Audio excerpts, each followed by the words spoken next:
Hello channel 5 cinema viewers, this is Krishna here. இந்த segment படம் எப்படி இருக்குது, இதில் எந்த படத்தோட ரிவ்யூ பார்க்க போகிறோம் அப்படின்னு பார்த்தீங்கன்னா, இந்த வாரம் ரிலீஸ் ஆக இருக்கக்கூடிய படம் தான் வந்து கிறிஸ்டினா கதிர்வேலன். இந்த படத்தோடைய ஒன்லைன் கேட்டிங்க அப்படின்னு பார்த்தீங்கன்னா, ஒரு கிராமத்தில் இருக்கக்கூடிய ஒரு பையன் தன்னோட திருவிழாவில் ஊர் திருவிழாவில் வந்து ஒரு பொண்ணை வந்து பார்க்குறான். அந்த பொண்ணு கூட ஃபஸ்ட்டு சைட் லவ் அப்படிங்கிற மாதிரி சொல்லுவாங்கல்ல, லவ் அட் ஃபர்ஸ்ட் சைட். அது வந்து வருது அந்த பொண்ணு மேலே. அதுக்கப்புறம் அந்த பொண்ணை தேடி கண்டுபிடிச்சி அவங்க 2 பேத்துக்குள்ளே எப்படி லவ் ஓகே ஆகுதா இல்லையா அப்படிங்கிறத இன்னும் ஒரு சில பஞ்சாயத்துகள்லாம் இடையில வருது. அதுக்கப்புறம் முடிஞ்சு அவங்க சேர்ந்தாங்களா இல்லையா அப்படிங்கிற ஒரு சிம்பிளான கதை தான் வந்து இந்த படத்துடைய பிளாட். அதை தாண்டி அந்த ஊராக இருக்கட்டும், அவங்க கேரக்டர்ஸாக இருக்கட்டும், இவங்க 2 பேரோட கேரக்டர்ஸையும் எப்படி எழுதியிருக்காங்க இந்த படம் ஃபுல்லாக அப்படிங்கிறதா இந்த படத்தை நம்மளை கொஞ்சம் இன்ட்ரெஸ்டிங்காக உட்காந்து பார்க்க வைக்குது அப்படிங்கிற மாதிரி சொல்லலாம். டேரக்டர் பார்த்தீங்கன்னா அலெக்ஸ் பாண்டியன் அப்படிங்கிற ஒருத்தர் தான் வந்து இந்த படத்தை டைரக்ட் பண்ணியிருக்காரு. கிட்டத்தட்ட ஒரு டெபியூட்டன்ட் தான் அப்படிங்கிற மாதிரி சொல்லலாம். ஏன்னா இதுக்கு முன்னாடி ஒரு பெருசாக ஒரு ப்ராஜெக்ட் பண்ணி வந்து நமக்கு தெரியாது. ஸோ இந்த படத்து மூலமாக தான் நமக்கு அறிமுகமாகிறாரு அப்படிங்கிற மாதிரி எடுத்துக்கலாம். ஸோ கதைக்குள்ளே போனீங்க அப்படின்னா, நான் முன்னாடியே சொன்ன மாதிரி ஹீரோவுடைய கேரக்டர் ஒரு கிராமத்தில் இருக்கக்கூடிய ஒரு பையன். அவங்க அம்மா கிடையாது, அப்பா தம்பி மட்டும்தான். அவங்க அப்பாவுக்கு என்ன ஒரு எண்ணம் அப்படின்னு பார்த்தீங்கன்னா, இவர் எப்படியாவது ஃபாரினுக்கு அனுப்பிடணும். ஃபாரினுக்கு அனுப்பி அங்கே அவர் வேலை செஞ்சாருன்னா இந்த வீட்டை கட்டி விட்டு அதுக்கப்புறம் கல்யாணம் பண்ணால் பையனுக்கு முடிஞ்சு அதுக்கப்புறம் தம்பி அவன் பார்த்துக்குவான் அப்படிங்கிறதான் அவருடைய சிம்பிளான தாட். அப்படி இருக்கும்போது தான் இந்த மாதிரி ஊர் திருவிழாவில் ஹீரோயினை பார்த்துட்டு அதுக்கப்புறம் ஃப்ரெண்டை வந்து காலேஜில் இறக்கி விட போகும்போது அங்கே எதார்த்தமாக அந்த ஹீரோயின் அங்கே வர அந்த காலேஜ் தாங்கிறத தெரிஞ்சுக்கிட்டு அவசரமாக போய் அந்த காலேஜில் அட்மிஷன் போட்டு இதுக்காகவே அந்த காலேஜில் படித்து அந்த பிள்ளையை லவ் பண்ணுறாரு அப்படிங்கிற மாதிரியான ஒரு கான்செப்ட். இதை பார்க்கும்போது ஓகே, நீங்கள் லவ் பண்ணுறீங்க, ஆல்ரெடி உங்களுக்கு அந்த காலேஜ் முடிச்சு இருக்கக்கூடிய வயசு வந்து ஆயிடுச்சு, 3 வருஷம் ஆயிடுச்சு, 12th முடிச்சு இருந்தால் சேர்த்து விட்டுருந்தா டிகிரி வாங்கியிருப்பான் அப்படிங்கிற மாதிரி ஒரு டைலாக்லாம் மென்ஷன் பண்ணியிருப்பாங்க.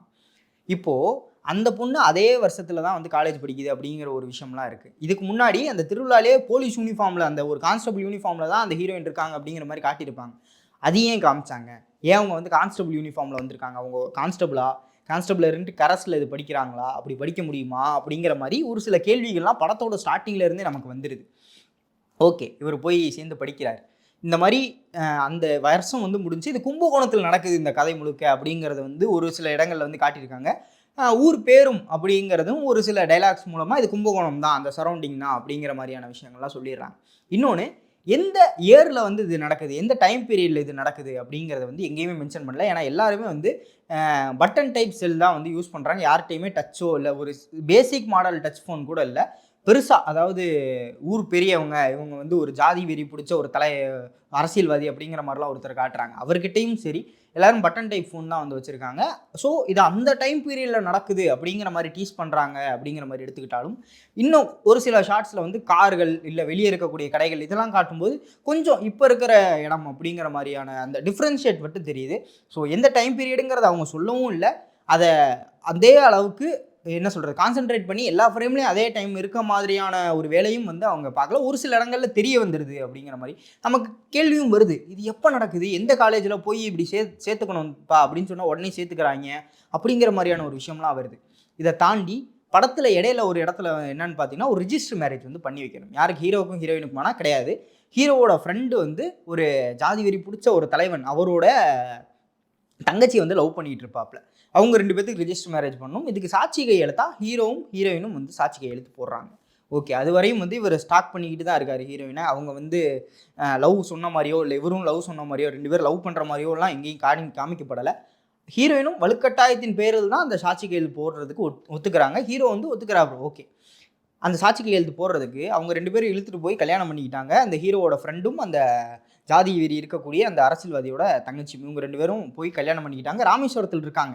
ஓகே, இப்போது அவங்களுக்கு ரிஜிஸ்டர் பண்ணணும், அந்த மேரேஜை ரிஜிஸ்டர் பண்ணணும்னு சொல்லி ஒரு வக்கீல்கிட்ட இவங்களோட ப்ரூஃப் மட்டும் கொடுத்தா போதும், ஆள் யாருமே நேரில் வர தேவையில்லை, நானே ரிஜிஸ்ட்ரேஷன் எல்லாமே முடிச்சிருவேன் அப்படின்னு சொல்லி 2 பேருக்கு ரிஜிஸ்டர் பண்ணி அந்த சர்டிஃபிகேட் வந்து வந்துருச்சு. இது எந்த ஊரில் சாத்தியம், எந்த ரிஜிஸ்ட்ரார் ஆஃபீஸில் சாத்தியம்? ஒருவேளை அந்த டைம் பீரியட்னா அப்போ இவ்வளோ ஈஸியாக இருந்துச்சா, இல்லை அப்போ வந்து யாரும் நேரில் வந்து ஆஜராக வேணாம் அந்த மாதிரியான ரூல்ஸ் எல்லாம் இருந்துச்சா, இல்லை அதுவும் பெருசாக காசு அமௌண்ட் எதுவுமே வந்து கேட்டிருக்க மாட்டார். 5000 ரூபா கேட்டிருப்பாரு. அந்த 5000 ரூபாய்க்குள்ளே இதெல்லாம் பண்ண முடியுமா அப்படிங்கிற மாதிரியான ஒரு நிறைய கேள்விகள் வந்து இந்த படத்துக்குள்ளே இருக்குது அப்படிங்கிற மாதிரி சொல்லலாம். அதை தாண்டி இவங்க ராமேஸ்வரத்தில் தான் இருக்காங்க அப்படிங்கிறது அந்த அரசியல்வாதிக்கு தெரிஞ்சுக்கிட்டு தேடி போவாப்புல. போய் அந்த பையனை பிடிச்சி அடின்னு அடிச்சிருவார். அடிச்சுட்டு கொலை பண்ணலான்னு போகும்போது ஒரு ட்விஸ்ட் வந்து அவரை கொலை பண்ண மாட்டாங்க, கொலை பண்ணாமல் விட்டுட்டு வந்துடுவாங்க. அதுக்கப்புறம் கதை எல்லாமே ஹீரோ ஹீரோயினை தொடர்ந்து தான் நடக்கும். அந்த 2 ஷாட்டை காமிச்சதுக்கும் இல்லை அந்த அவங்க 2 பேரையும் வந்து காமிச்சதுக்கும் ஒரு லீடு இருக்குது படத்தில் செகண்ட் ஹாஃபில். ஆனால் செகண்ட் ஹாஃப் முடிஞ்சு படம் முடியும் போது அவங்களுக்கு என்ன ஆச்சு, அந்த பையனை அடித்தாங்களே அந்த பொண்ணை கூட்டிகிட்டு வந்துட்டாங்களா, இல்லை அவங்க 2 பேரும் மறுபடியும் சேர்ந்து வாழ்ட்டோன்னு சொல்லி இவங்க விட்டுட்டு வந்துட்டாங்களா, இல்லை கொன்னுட்டாங்களா அப்படிங்கிற மாதிரி அந்த எந்த ஒரு லீடுமே வந்து அவங்கள பற்றின அந்த கதை வந்து க்ளோஸரே முடியல. அந்த மாதிரியான ஒரு விஷயம் வந்துருக்கு. அது எனக்கு உறுத்திக்கிட்டே இருந்துச்சு. அதை காட்டியிருக்கலாமே, காட்டி முடிச்சிருக்கலாமே அப்படிங்கிற மாதிரி.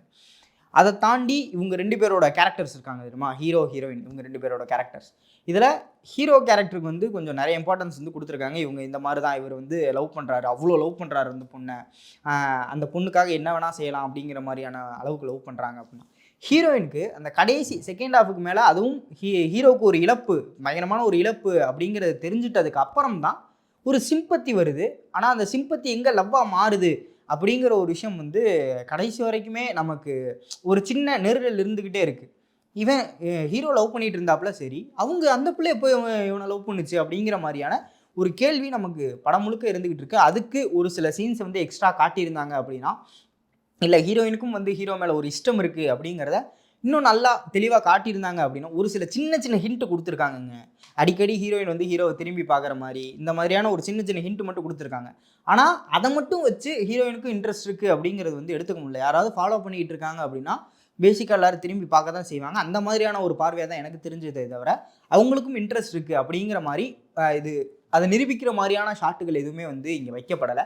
அதை வச்சுருந்தாங்க அப்படின்னா அந்த எண்டிங் வந்து இன்னமும் நமக்கு நேச்சுரலாக கன்வே ஆகிருக்கும். அவங்களுக்கும் முன்னாடி இருந்தே இன்ட்ரெஸ்ட் இருக்குது அப்படிங்கிறதும் வந்து காட்டியிருந்தாங்கன்னா இன்னும் நேச்சுரலாக இந்த படம் வந்து இந்த கதை வந்து போயிருக்கும் அப்படிங்கிற மாதிரி சொல்லலாம். அதை தாண்டி ஒரு சின்ன சின்ன லாஜிக்கல் மிஸ்டேக்ஸ் இப்போ இருக்க 2K கிட்ஸ் மத்தியில், இல்லை இப்போ இருக்க ஜென்ரேஷன் மத்தியில் காதல் அப்படின்னா, இப்போ லவ் பண்ணுறோம் அப்படிங்கிறத தாண்டி அவங்கள கல்யாணம் பண்ணிட்டோம் அப்படின்னா அவங்கள பார்த்துக்கிற அளவுக்கான கெப்பாசிட்டி நமக்கு இருக்கா, நமக்கு வேலை இருக்கா, இது இருக்கா, அது எல்லாத்தையும் பார்த்துக்கிற அளவுக்கான ஜென்ரேஷன் இப்போ இருக்குது. ஸோ இந்த படத்தில் பார்த்துக்கிட்டிங்க அப்படின்னா காதல்ங்கிற ஒரு படம் வந்துச்சு தெரியுமா முன்னாடி, அங்கே அவனுக்கு அந்த அளவுக்கான வேலை இருக்கா, அந்த பொண்ணை வச்சு பார்த்துக்க முடியுமா, அந்த அளவுக்கான சேலரி இருக்கா, படிப்பு இருக்கா அப்படிங்கிறது எதுவுமே அங்கே இருக்காது. இவர் மெக்கானிக், அந்த பொண்ணு ஸ்கூல் படிச்சுக்கிட்டு இருப்பாங்க, அப்படி இருந்தால் லவ் பண்ணுவாங்க அப்படிங்கிற ஒரு கான்செப்ட் இருக்குல்ல, அங்கே வந்து லவ் அதை மட்டும் தான் ஃபோக்கஸ். அதே மாதிரி இந்த படத்துலையும் லவ் அப்படிங்கிறத மட்டும் தான் ஃபோக்கஸ் பண்ணியிருக்காங்களே தவிர அதை தாண்டி அவங்களுக்காக ஹீரோயினுக்காக ஹீரோ என்ன பண்ணார், அவங்க பிரச்சனைகள் இருக்காங்க போய் காப்பாற்றுறாரு, இல்லை இவரால் ஒரு பிரச்சனை வந்துடுது அதை சரி பண்ணுறாரு, அதெல்லாம் ஒரு பக்கம் இருக்கட்டும்.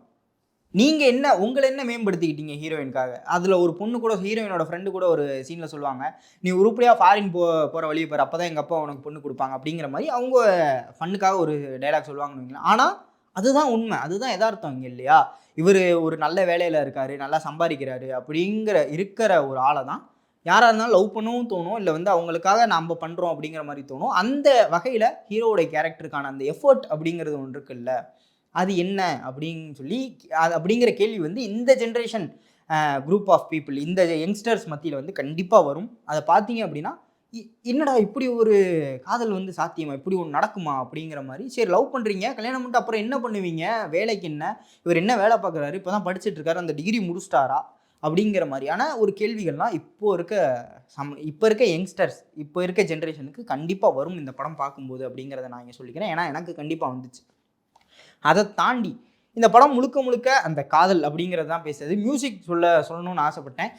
ஒரு சில பாடல்கள்லாம் வந்துச்சு, அந்த பாடல்கள்லாம் கேட்கும்போதே ஓகே நல்லா இருக்குது, அந்த சீனோட பிளெண்ட் ஆகுது அப்படிங்கிற மாதிரி இருந்துச்சு. ஆக்டிங்கும் வந்து ஹீரோயின், அதுக்கப்புறம் இவர் சிங்கம்புலி அண்ணன் ஒரு ரோலுக்கு வராரு, கஞ்சா கருப்பு ஒரு ரோலுக்கு வராரு.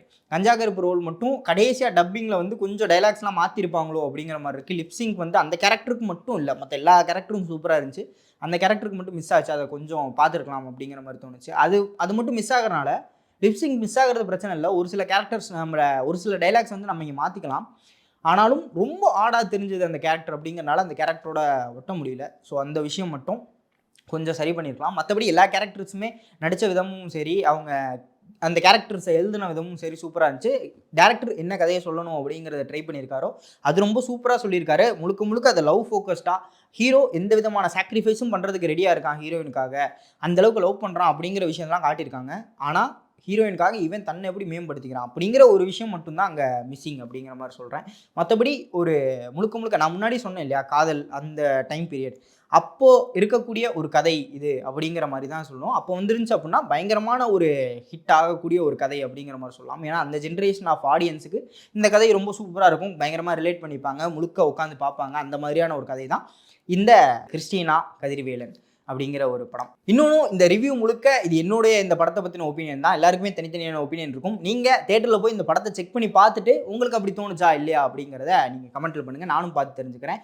ஸோ இதே மாதிரி இன்னொரு ஆசமான வீடியோவில் உங்களை வந்து சந்திக்கும் வரை விடைபெற்றுக் கொள்வது நான் உங்கள் விஜய் கிருஷ்ணா, சைனிங் ஆஃப்.